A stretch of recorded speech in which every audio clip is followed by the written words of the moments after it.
sa pag-asa, patuloy pa rin nakakaapekto itong southwest monsoon o hanging habagat sa buong bahagi ng Luzon at Visayas.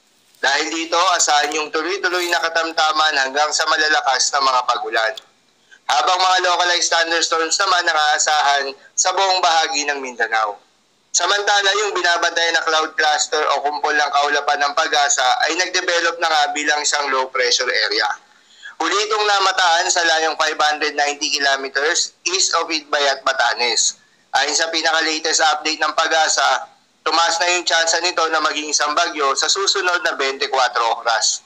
Kumikilos ito pa northwest sa bilis na 40 kilometers per hour. Hindi naman nakikitang magla-landfall ito sa ating bansa at maaaring magtungo sa bandang Taiwan.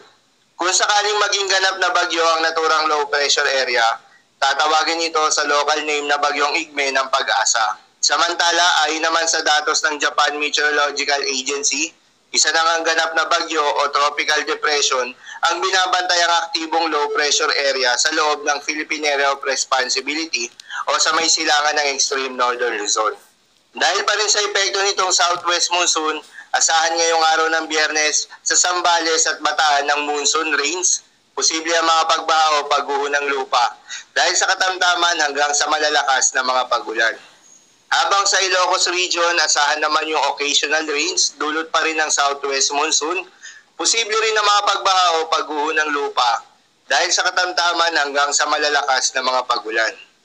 Habang sa Metro Manila, Northern Samar, Eastern Samar at nalalabing bahagi ng Luzon ay asahan naman yung maulap na kalangitan na may kalat-kalat na mga pagulan at thunderstorms.